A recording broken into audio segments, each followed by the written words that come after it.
What does it mean to become real? What does it mean to become the person we hope to be in the future we most wholeheartedly envision? At the beginning of this month, you may recall that Daniel preached twice on our visions of the future.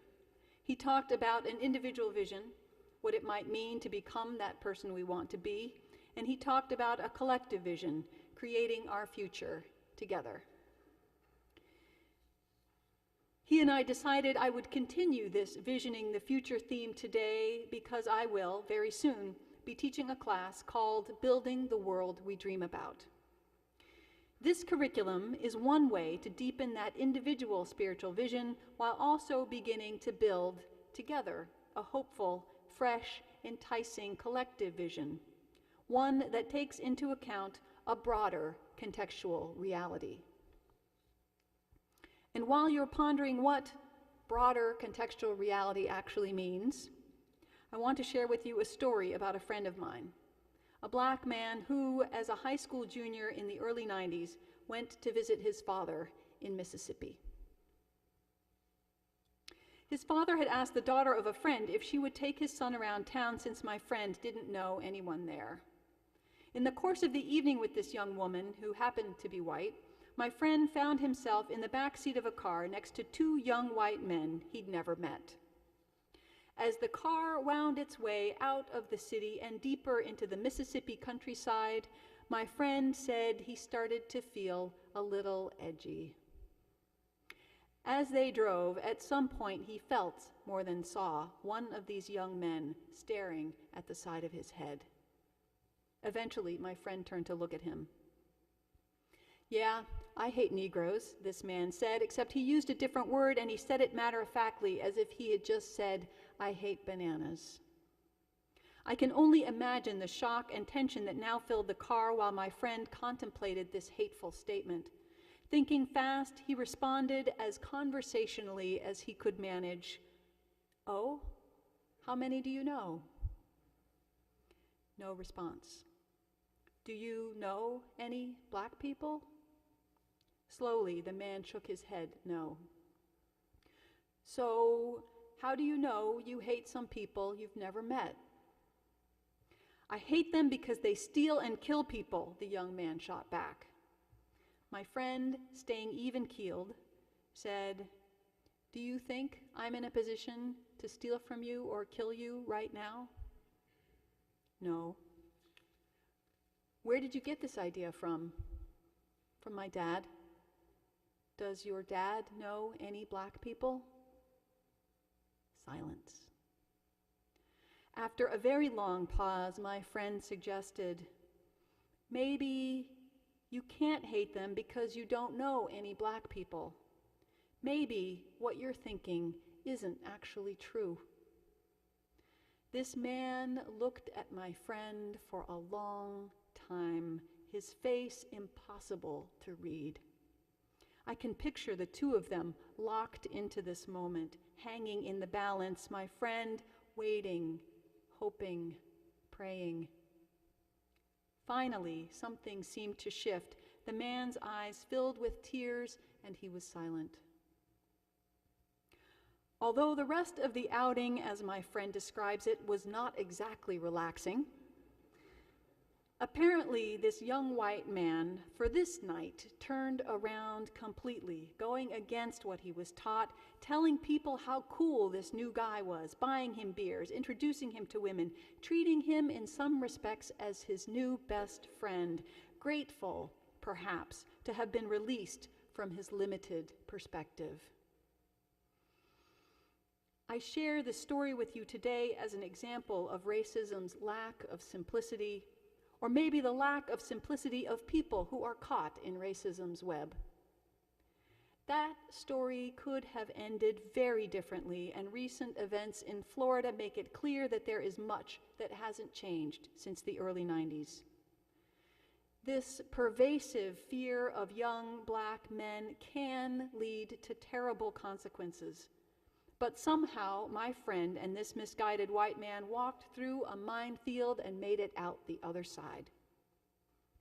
both alive, one man enlightened, one deeply relieved, both a little wiser, more seasoned, more real than they were before their encounter with each other. In our culture, where racism is both so pervasive and under-acknowledged so much of the time, stories like this one give me hope for our collective future, the one set in a broader contextual reality, the reality that includes awareness of race. Because most of the time, those of us who are white live lives largely isolated from that awareness. We just don't think very much about race. Well, except sometimes, like now, while Trayvon Martin is in the news and racial tensions and their devastating results are receiving some much-needed attention. And although the incident itself is unequivocally tragic, I am heartened by the fact that people are seeming to get it. The walkout of 1,000 teenagers in Miami, Florida, rallies all over the country, including tonight in Dallas, the way news stories are being told, it seems that more and more people are beginning to see that this is what racism looks like. That racism is all about misguided notions, confusion, and fear, and that it is this warped lens that makes innocent young black men appear dangerous, black mothers on welfare seem lazy, or the immigration status of all Hispanic people seem questionable. It's a force that is invisible but powerful, and I'm glad we are talking about it, and I'm glad that the overwhelming emotion around Trayvon, even in some right-leaning news media, is outrage and indignation. Perhaps we've come further than I thought.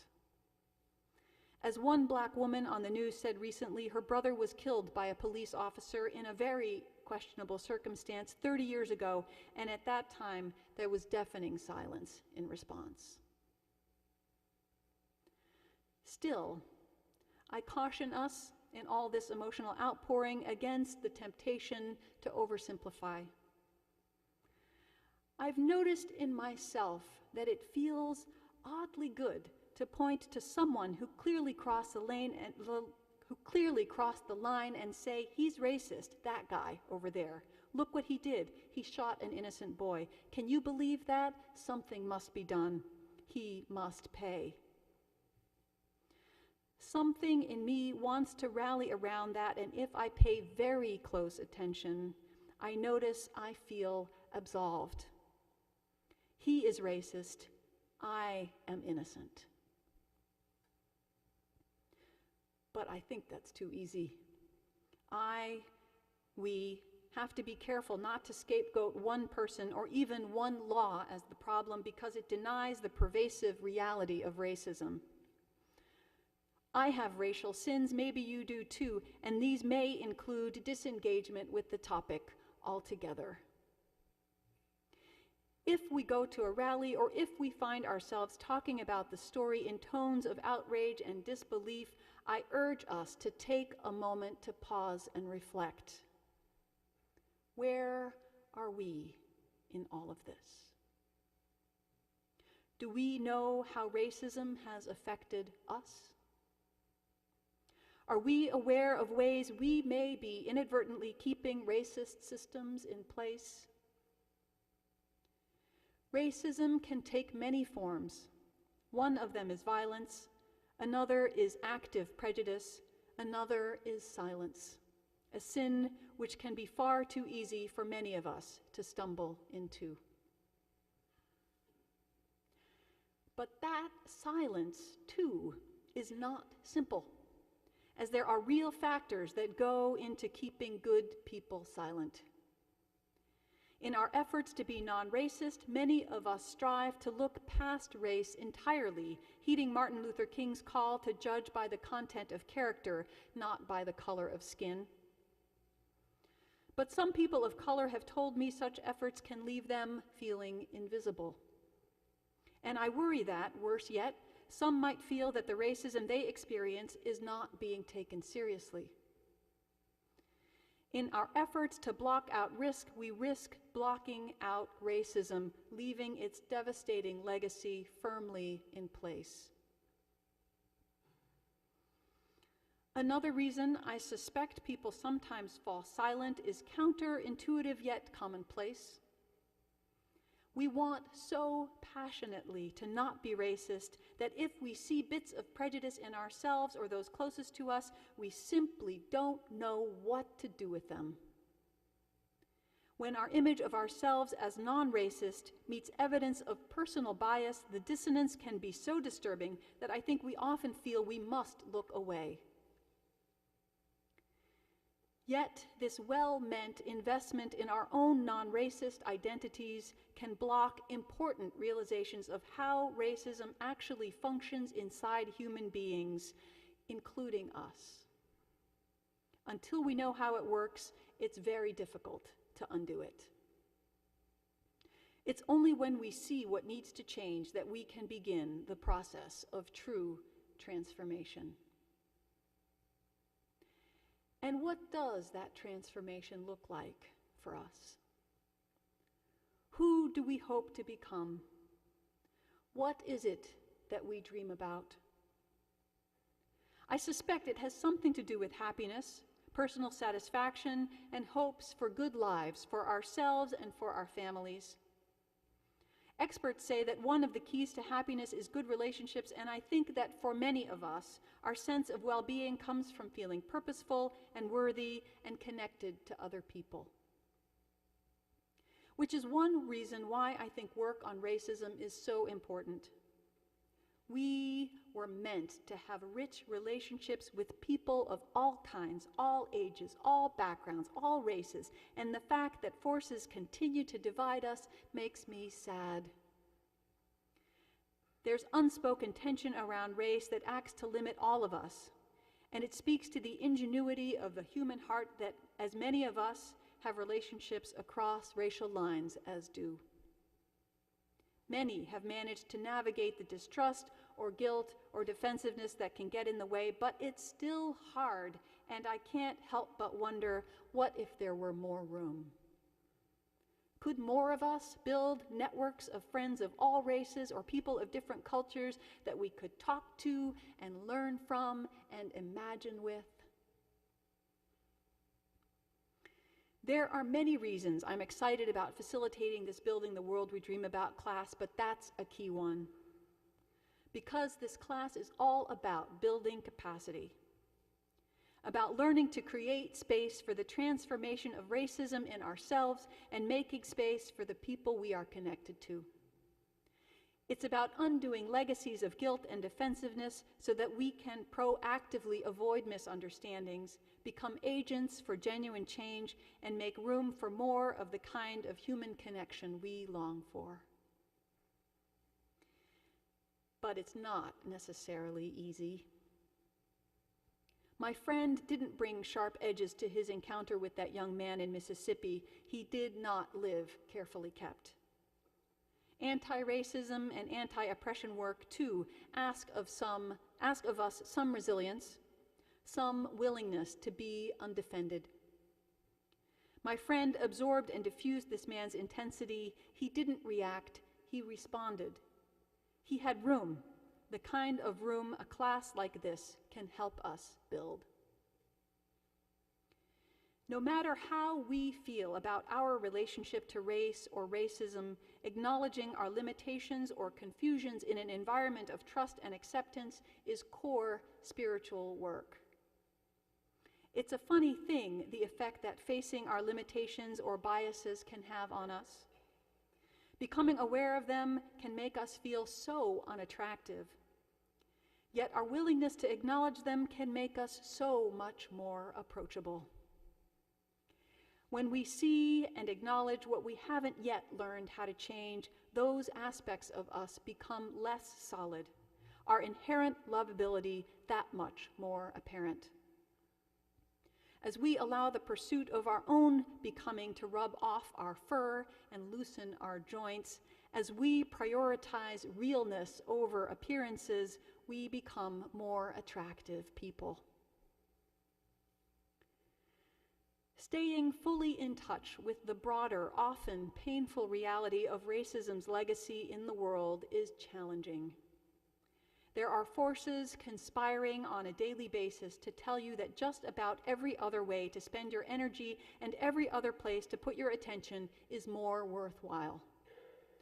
Your work, your garden, your taxes, the double mocha cafe latte you've been trying to give up for Lent. But don't believe those messages. You get to choose. I know for me, it helps to make a commitment and stick to it. And this class is one way to do that. And if you're interested, I encourage you to pick up a flyer in the Welcome Center after the service. Our futures depend on each other. The broader our understanding of what brings us together and what tears us apart, the more effective we can be in shaping a future that is good for all. Our futures and the problems we face in the world at this time require of us a new level of engagement across all kinds of differences. If we are to face and overcome apparently intractable problems like climate change, we need to work together. Let us remember that the frontiers of the possible are not determined by the limits of the actual. Whether or not you choose to take this class at this time, may you find opportunities to explore those frontiers, to commit, to grow, to become. May we plant dates, whether or not we will eat them. May we live by love, whether or not we will see it. May we make our lives the seeds of our highest hopes. Amen.